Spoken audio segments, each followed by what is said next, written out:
A Carson City teen is tased after being accused of causing a disturbance at school, and now her mother is speaking out. We'll have the latest. And if you're on a budget looking for a Halloween costume, yes, that is our own weather forecaster Jen Wahl getting all spruced up this morning. We have some very special guests here that will have all the secrets to putting together an affordable outfit straight ahead on your Friday, Nevada Day, October 26th, 2012. You're watching News 4 Today in high definition. Good Friday morning, and thank you so much for choosing us to start your day. I'm Dina Kupfer in for Bill Frankmore. Happy Friday, Nevada Day. If you have the day off, if you're not going to school and you are up right now, thank you for waking up early with us. The time is now 6:30 on your Friday, and we do want to tell you about the Nevada Day Parade that's going to be held tomorrow in Carson City. It starts at about 8 a.m. with the hot air balloon launch in downtown Carson City, and then the parade will begin at 10 a.m., goes until about 1 o'clock in the afternoon, and the theme this year is honoring our military, and families, past, present, and future. And again, this is going to be in downtown Carson City tomorrow from about 10 o'clock in the morning until 1 p.m. So happy Nevada Day. Nevada is turning 148 years old today. In your news this morning, a Carson City teen and a formal complaint is being filed against a Carson City school resources deputy who tased a 14-year-old girl on Wednesday. The cheerleader was already on probation for arson at the time of the tasing. News 4 spoke with her mom, who says the teen was playing with a lighter and accidentally started a small fire in a field. The family adds the school knew the teen had been diagnosed with oppositional defiant disorder, meaning the teen can be hostile toward authority and may need professional help to calm her down. Her mother says she is shocked the deputy tased her daughter while trying to arrest her for disrupting the classroom. And the superintendent is launching an internal investigation in the matter. As for the sheriff's review, there has been no given timeline for when it might be complete. In other news this morning, a man with 11 prior felony convictions was sentenced to 10 to 25 years in prison on Thursday. 53-year-old Stephen Hodges pleaded guilty to stealing $1,100 worth of merchandise from a Sparks business back in September of this year. Hodges' criminal background spans 28 years. And a Truckee man was arrested in Virginia earlier this month on marijuana charges. 28-year-old Evan Polk allegedly shipped pot from Nevada County, California to Virginia in order to sell it. The Nevada County Sheriff's Narcotics Task Force assisted in the Polk's arrest. He is being held without bond and will appear in court November 16th. Reno police are searching for a suspect believed to be involved in a recent string of armed robberies. This suspect has targeted small businesses like sandwich and ice cream shops during afternoon hours on varying days of the week. Police believe the suspect has committed at least one more robbery in Roseville, California as well. Officers say one of those robberies was that the suspect had believed to have been a part of, where he was seen driving a stolen gold 2006 Chevy Avalanche with California license plate 8J29755. The suspect is described as a white male in his late 30s, about 5'7" tall, with a medium build and dark colored hair. If you have any more information about this case, you are urged to call Secret Witness at 322-4900. Well, switching gears now, your time is 6:34 on your Friday. And is it a trick or a treat? Nowadays, we can't tell if the Halloween costume is worth that costly price.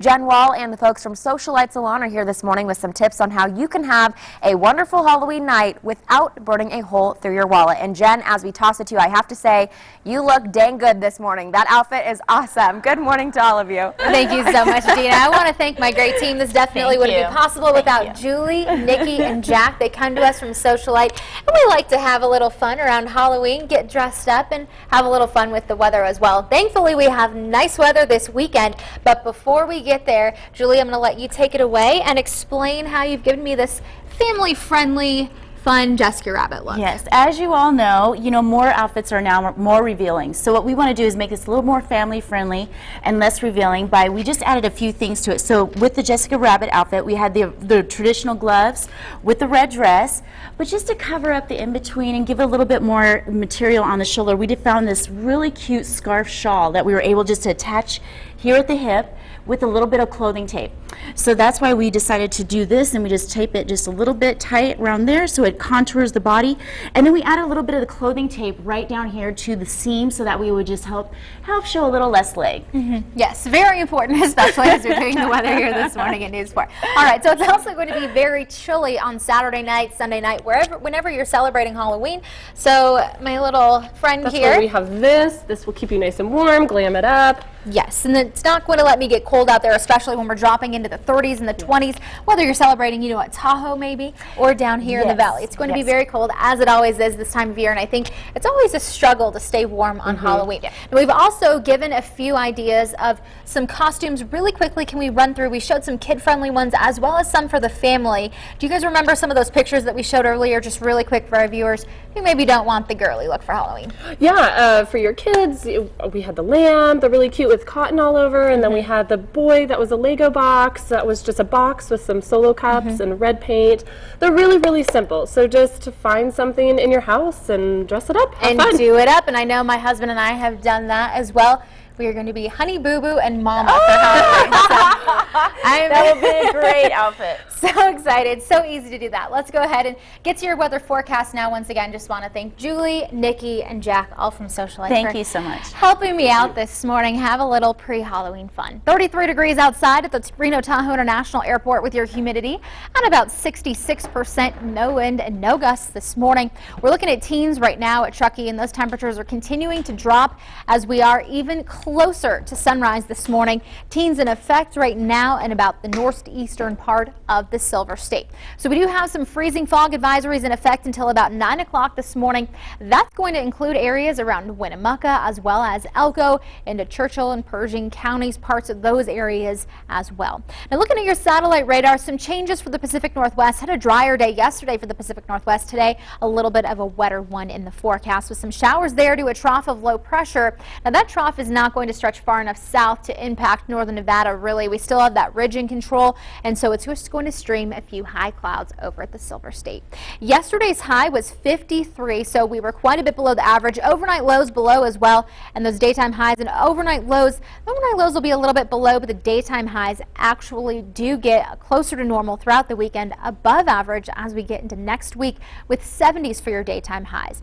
Now mostly sunny conditions today around Reno, mostly clear tonight, a few clouds here and there, and again no major weather concerns around northern Nevada. It's going to be a little bit of a different story late Tuesday of next week, possibly some Sierra storms as well as maybe even some valley rain late on Wednesday into Thursday morning. Dina?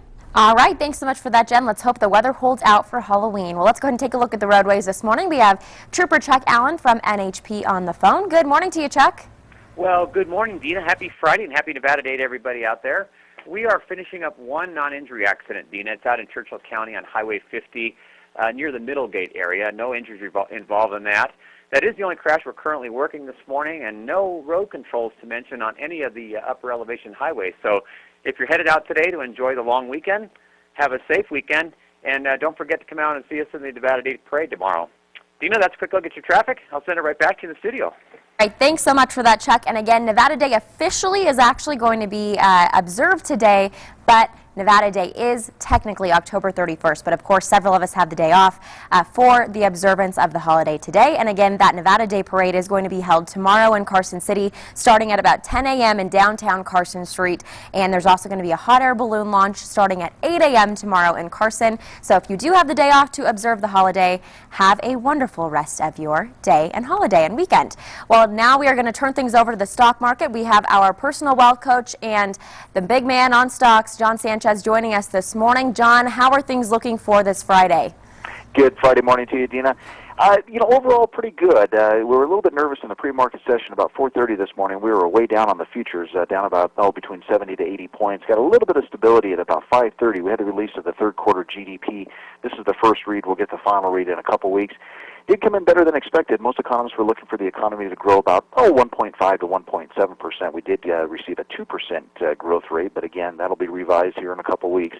But it did stabilize us a bit. One more report here in a few moments at 6:55. We'll have the University of Michigan Consumer Sentiment number.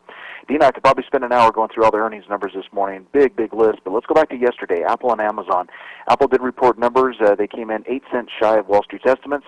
Right now we are seeing the stock, however, trading higher by $2.34 to $611.89. Same situation with Amazon. First quarter loss. First time in nearly a decade they lost 23 cents a share. That was wider than expected.